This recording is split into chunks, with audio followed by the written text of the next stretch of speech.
What's going on, y'all, and welcome back. So today I'm going to show you how I made this terrain for Wargaming.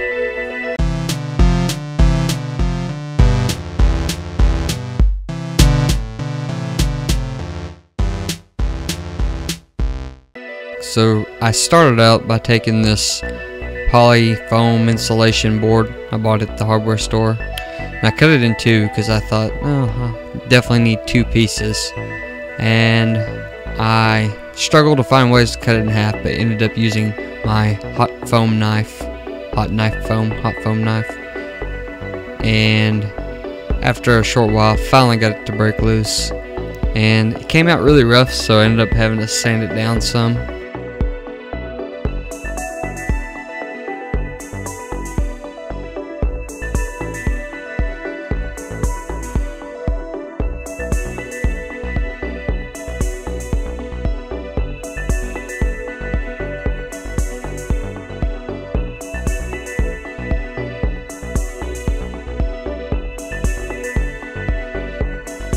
So then after that I decided to use my hot wire cutter and determine the shape of the two pieces of trench I was going to make.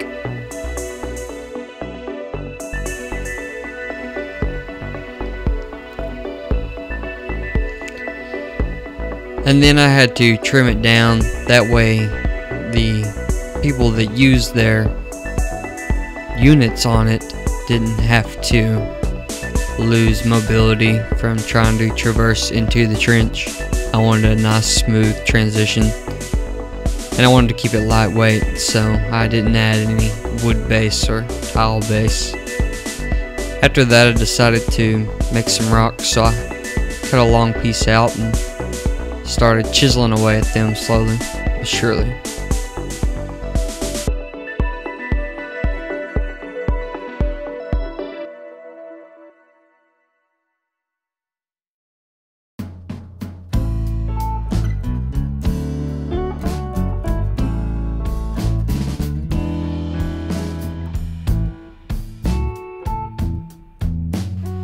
This might have been easier to do, but before I glued them down, but I kind of wanted the front of the terrain to blend in with the rock to make it seem like a slight bluff or cliff.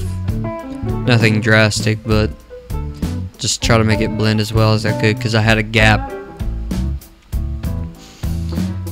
And I'm not the smartest crayon in the cookie jar, so it is what it is.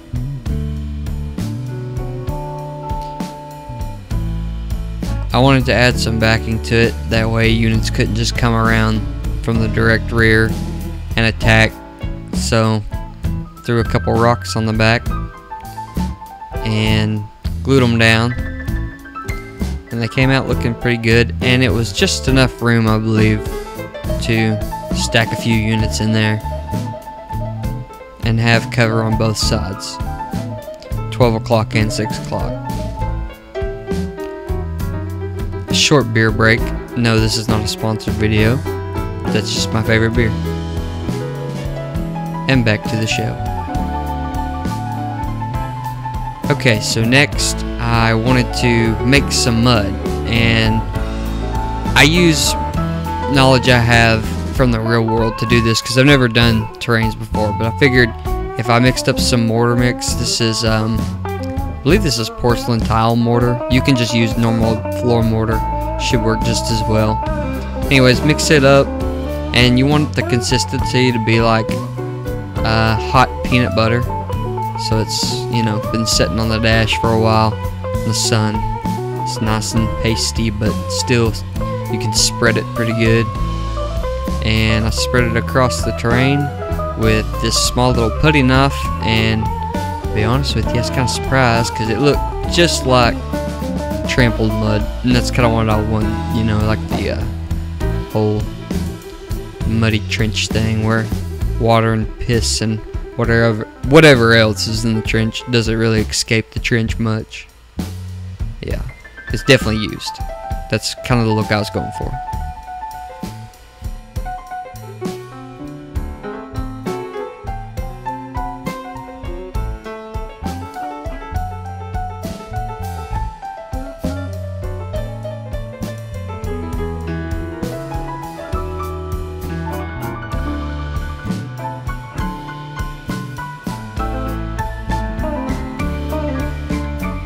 Okay, then after that I decided that the rocks didn't look like they were rocky enough, so I decided to take some aluminum foil and curl it into a ball and then roll it against the foam, and it actually textures it pretty well.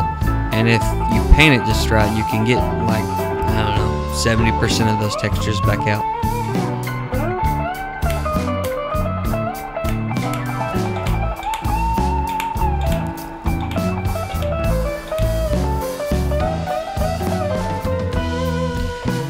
And now I needed some trench walls to hold back dirt and stuff, even though it's rocks. It just made sense to put these there because it lets people that don't know what they're looking at really identify the terrain as a trench fortification.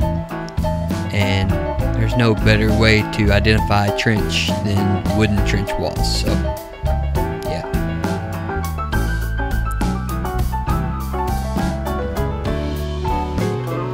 Then once I had one, I decided to go ahead and make 3 more.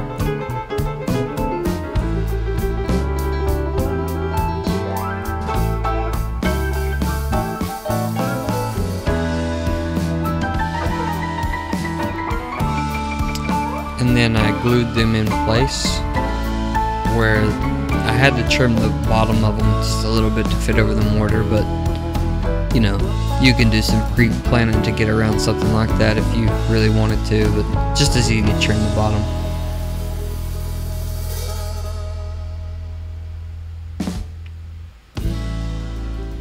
Then I wanted to add some planks that had been taken down from blast damage, so I cut out a few.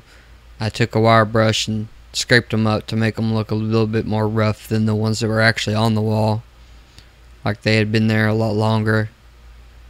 And then I snipped them into little pieces and frayed them and glued them in place.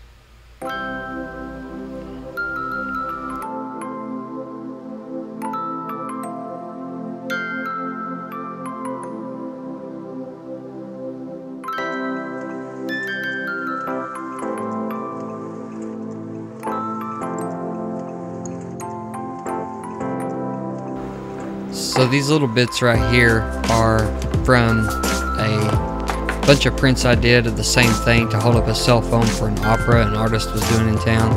And this was part of the support structure that came out, and I decided to cut them and use them for something later. I'm not going to spoil that yet.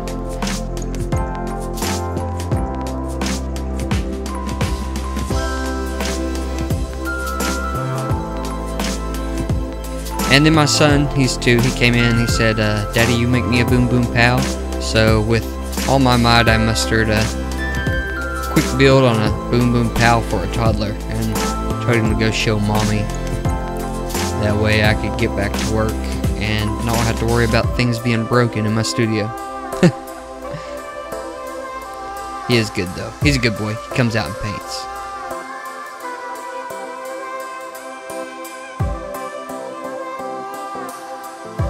Anyways, put the trigger on. Not my best work, but hey, it shoots. Back to our build.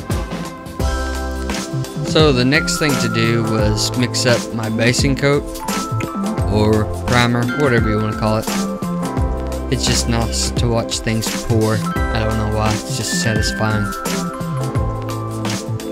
It was mostly Mod Podge, black paint, brown paint, and some water. And it wasn't clean water. I'd washed a paintbrush in it. Anyways, after that was mixed up nice and thick, I let it set for like 2 or 3 minutes, and then I went on to spreading it across both the terrains. After that, I decided to mix up my mud color. I went with a deep brown, that way I could highlight wet mud at the bottom and then come through with a dry brush and some lighter brown and make parts of mud that weren't as wet. Yeah.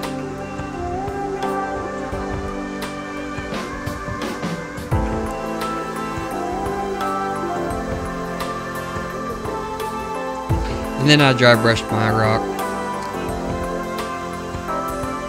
I used a gray and a little bit of blue in there to kind of give it just a different tone. I like to mix my paints sometimes, just see what colors I get. Makes everything unique. Kind of like me, I don't really fit in anywhere. And then I went through and added a more yellow toned brown and painted all my fences, trench walls, whatever you want to call them. At this point it's just all brown, kind of mixed together. Wasn't really going to know what it was going to look like until after. Okay, now for the little 3D print structures. I clipped off a bunch of wooden dowels and painted them gray, and then I mixed up some silver and some black paint in my airbrush and sprayed these down because I think they look like chain link fence, and since I printed them, well, the other things, it got these, I was like, man, I gotta use those. They look just like chain link fence, so yeah, that's what I did.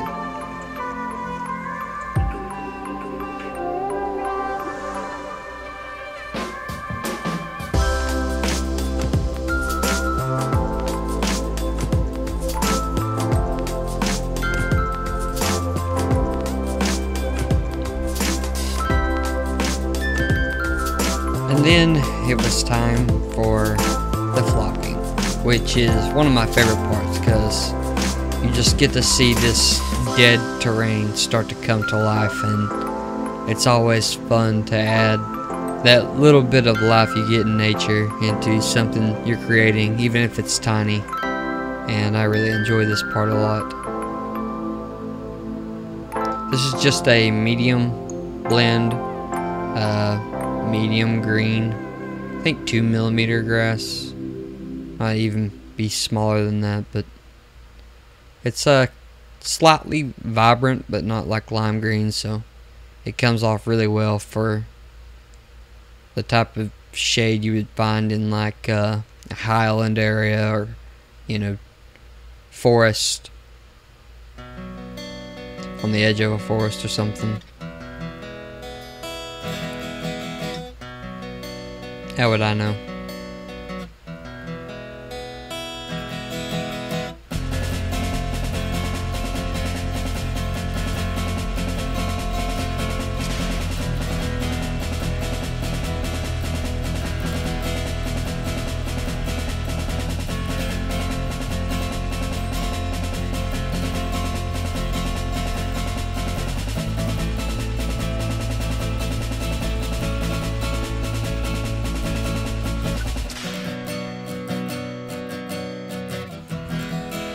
Okay, then I decided that the fences I had were a little too shiny and pretty to go with the kind of look that I enjoy, so after I got them put together in some fashion, it was time to age them about 50 years.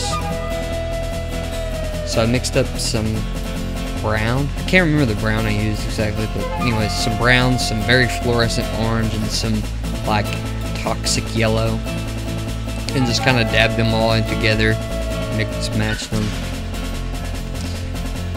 And then after that I glued them onto the terrain in the best possible way I could find, which was with hot glue, and it definitely took me a minute to decide where I wanted to place them, but it turned out pretty good.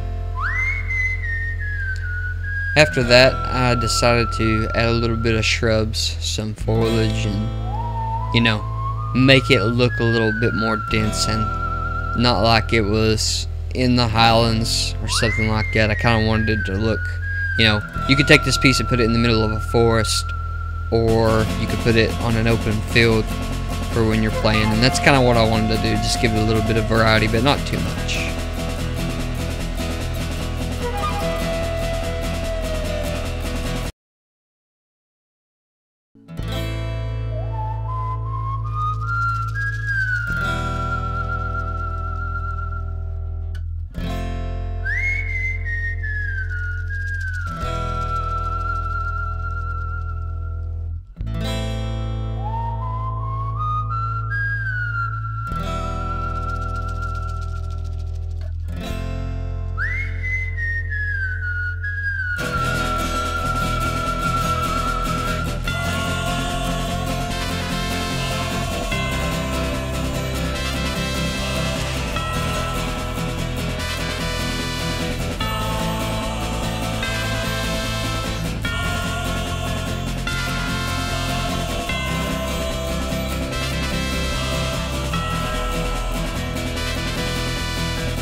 thanks for watching. Be sure to subscribe and hit the bell if you want to see more like this. Leave me some comments, and I'll see y'all on the other end of the trail.